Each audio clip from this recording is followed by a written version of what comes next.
Hi friends, welcome back to Meghana's kitchen. ಇವತ್ತಿನ recipe masale ಚಿತ್ರಾನ್ನ.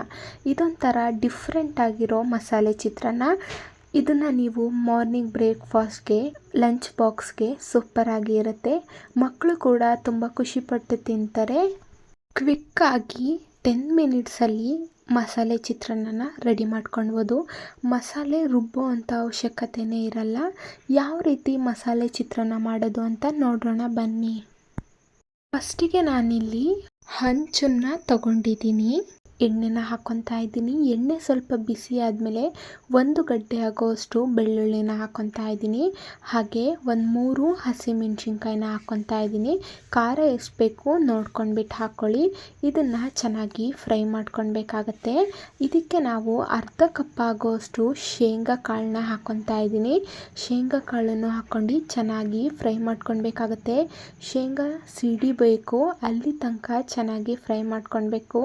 Colour change ಆಗೋ ತನಕ ನೋಡ್ಬೋದು. ಈ ರೀತಿ ಕಲರ್ ಚೇಂಜ್ ಆಗಬೇಕು. ಇದಕ್ಕೆ ನಾವು ಸ್ವಲ್ಪ ಕೊತ್ತಂಬರಿ ಸೊಪ್ಪನ್ನು ಹಾಕ್ಕೊಂಡು ಚೆನ್ನಾಗಿ ಫ್ರೈ ಮಾಡ್ಕೊಳ್ಬೇಕಾಗತ್ತೆ.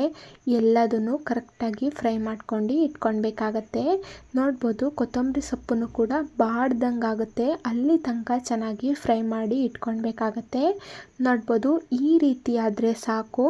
ಇದನ್ನು ನಾವು ತಣ್ಣಗಾಗೋದಕ್ಕೆ ಬಿಡಬೇಕಾಗತ್ತೆ. ಇದನ್ನು ನಾನಿವಾಗ ಕಲ್ಲಲ್ಲಿ ಕುಟ್ಕೊತಾ ಇದ್ದೀನಿ. ನೋಡ್ಬೋದು, ಈ ರೀತಿ ಎಲ್ಲ ನಾವೇನು ಹುರ್ಕೊಂಡಿರ್ತೀವೋ ತಣ್ಣಗಾದ್ಮೇಲೆ ಹಾಕ್ಕೊಂಡು ಈ ರೀತಿ ಚೆನ್ನಾಗಿ ಕುಟ್ಕೊಳ್ಬೇಕಾಗತ್ತೆ. ಯಾವುದೇ ರೀತಿ ನೀರು ಹಾಕಬಾರ್ದು, ಅದಾಗೇ ಪೇಸ್ಟ್ ಆಗುತ್ತೆ. ಈ ರೀತಿ ಒಂದು 10 to 20 ಮಿನಿಟ್ಸು ಚೆನ್ನಾಗಿ ಈ ರೀತಿ ಕುಟ್ಕೊಂಡು ಇಟ್ಕೊಳ್ಬೇಕಾಗತ್ತೆ. ನೋಡ್ಬೋದು, ಈ ರೀತಿ ಮಸಾಲೆ ರೆಡಿ ಆದರೆ ಸಾಕು. ಇದನ್ನು ನಾವು ಒಂದು ಬೌಲಿಗೆ ಟ್ರಾನ್ಸ್ಫರ್ ಮಾಡ್ಕೊಳ್ಳೋಣ. ಈ ರೀತಿ ತರಿಯಾಗಿ ಇರಬೇಕು. ನೋಡ್ಬೋದು, ಇಷ್ಟು ತರಿಯಾಗಿ ಇದ್ದರೆ ಸಾಕು. ಇದನ್ನು ನಾವು ಸೈಡಿಗೆ ಎತ್ತಿಟ್ಕೊಳ್ಳೋಣ. ಇವಾಗ ನಾವು ಒಗ್ಗರಣೆನ ರೆಡಿ ಮಾಡ್ಕೊಳ್ಳೋಣ. ನಾನಿಲ್ಲಿ ಒಂದು 3ರಿಂದ 4 ಟೇಬಲ್ ಸ್ಪೂನಷ್ಟು ಎಣ್ಣೆನ ಹಾಕ್ಕೊತಾ ಇದ್ದೀನಿ.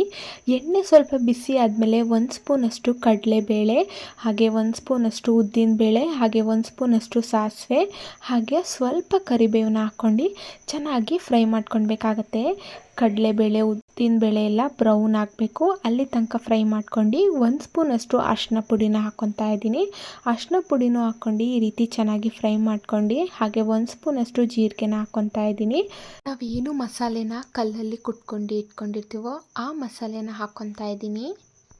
ಮಸಾಲೆನ ಹಾಕ್ಕೊಂಡು ಚೆನ್ನಾಗಿ ಈ ರೀತಿ ಫ್ರೈ ಮಾಡ್ಕೊಳ್ಬೇಕಾಗತ್ತೆ. ಒಂದು 5 ಮಿನಿಟ್ಸ್ ಹಂಗೆ ಈ ರೀತಿ ಫ್ರೈ ಮಾಡ್ಕೊಂಡ್ರೆ ಸಾಕು.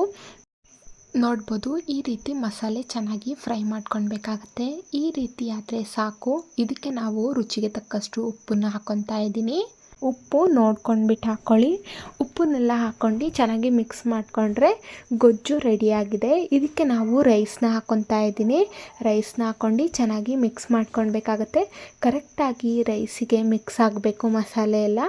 ಈ ರೀತಿ ಚೆನ್ನಾಗಿ ಮಿಕ್ಸ್ ಮಾಡಿಕೊಂಡ್ರೆ ಮಸಾಲೆ ಚಿತ್ರಾನ್ನ ರೆಡಿ. ನೋಡ್ಬೋದು, ಎಷ್ಟು ಕ್ವಿಕ್ಕಾಗಿ ಮಸಾಲೆ ಚಿತ್ರಾನ್ನ ರೆಡಿಯಾಗಿದೆ ಅಂತ. ಈ ರೀತಿ ಆದರೆ ಸಾಕು. ಕಡೆ ಸ್ವಲ್ಪ ಲಿಂಬೆಹಣ್ಣ ಈ ರೀತಿ ಹಿಂಡ್ಕೊಂಡು ಚೆನ್ನಾಗಿ ಮಿಕ್ಸ್ ಮಾಡ್ಕೊಳ್ಬೇಕಾಗತ್ತೆ. ಈ ರೀತಿ ಮಿಕ್ಸ್ ಮಾಡಿಕೊಂಡ್ರೆ ಮಸಾಲೆ ಚಿತ್ರಾನ್ನ ರೆಡಿ. ಹಾಗೆ ಮೇಲ್ಗಡೆ ಬೇಕಿದ್ರೆ ಸ್ವಲ್ಪ ಕೊತ್ತಂಬರಿ ಸೊಪ್ಪನ್ನು ಹಾಕ್ಕೊಳ್ಬೋದು. ನೋಡ್ಬೋದು, ಎಷ್ಟು ಸೂಪರಾಗಿ ಟೇಸ್ಟಿಯಾಗಿ ಮಸಾಲೆ ಚಿತ್ರಾನ್ನ ಯಾವ ರೀತಿ ಮಾಡೋದು ಅಂತ ನಾನು ನಿಮ್ಮ ಜೊತೆ ಶೇರ್ ಮಾಡಿದ್ದೀನಿ. ಈ ವಿಧಾನದಲ್ಲಿ ನೀವು ಒಂದ್ಸತಿ ಟ್ರೈ ಮಾಡಿ. ಇಷ್ಟೇ ಸಿಂಪಲ್ಲಾಗಿ ಟೇಸ್ಟಿಯಾಗಿ ಮಾಡ್ಕೊಳ್ಬೋದು.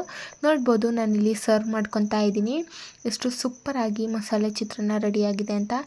ಈ ರೀತಿ ಒಂದ್ಸತಿ ಮಸಾಲೆ ಚಿತ್ರಾನ್ನ ಮಾಡಿಕೊಡಿ. ಮಕ್ಕಳು ಕೂಡ ತುಂಬ ಖುಷಿಪಟ್ಟು ತಿಂತಾರೆ. ಲಂಚ್ ಬಾಕ್ಸ್ಗೆ ಹಾಗೆ ಬ್ರೇಕ್ಫಾಸ್ಟ್ಗೆ ಸೂಪರಾಗಿ ಇರುತ್ತೆ. ಈ ರೆಸಿಪಿನ ಒಂದ್ಸತಿ ಟ್ರೈ ಮಾಡಿ, ಹಾಗೆ ಕಮೆಂಟ್ ಬಾಕ್ಸಲ್ಲಿ ತಿಳಿಸಿ.